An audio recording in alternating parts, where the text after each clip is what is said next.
अम्मे नारायणा देवी नारायणा लक्ष्मी नारायणा भद्रे नारायणा अम्मे नारायणा देवी नारायणा लक्ष्मी नारायणा भद्रे नारायणा। देवी नारायणीयं दशकं 36 मूलप्रकृति महिमा।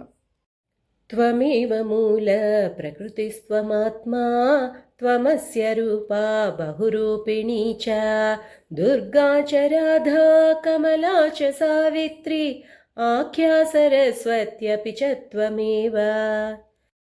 दुर्गा जगद्दुर्गतिनाशिनी त्वं श्रीकृष्णलीला रसिकासि राधा शोभास्वरूपासि गृहादिषु श्रीर्विद्यास्वरूपासि सरस्वती च।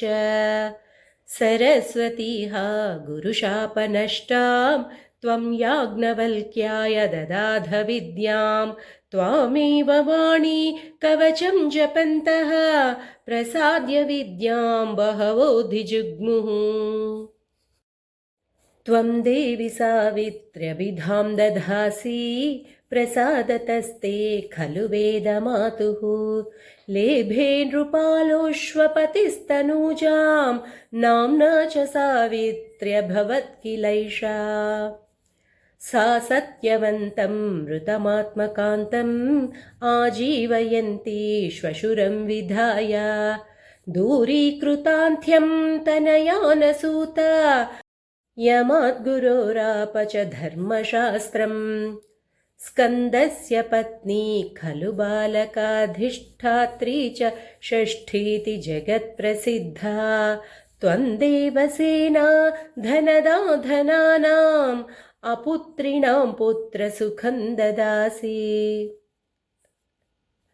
सत्कर्मलब्धे तनयो मृते तु प्रियव्रतो दूयत भक्तवर्यः तञ्जीवयित्वा मृतमस्य दत्त्वा स्वभक्तवात्सल्यमदर्शयस्त्वम्। त्वमेव गङ्गा तुलसीधरा च स्वाहा स्वधा त्वं सुरभिश्च देवी त्वं दक्षिणा कृष्णमयी च राधा दधासि राधामय कृष्णतां च। त्वं ग्रामदेवी नगराधिदेवी वनाधिदेवी गृहदेवता च सम्पूज्यते भक्तजनैश्चयाय सा त्वमेवासि महानुभावे।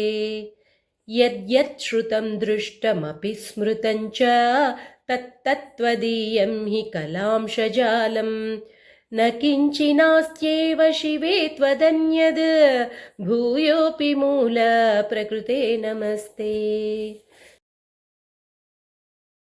सर्वमङ्गलमाङ्गल्ये शिवे सर्वार्थसाधिके शरण्ये त्र्यम्बके देवि नारायणि नमोऽस्तु ते। जय आदिपराशक्ति की जय।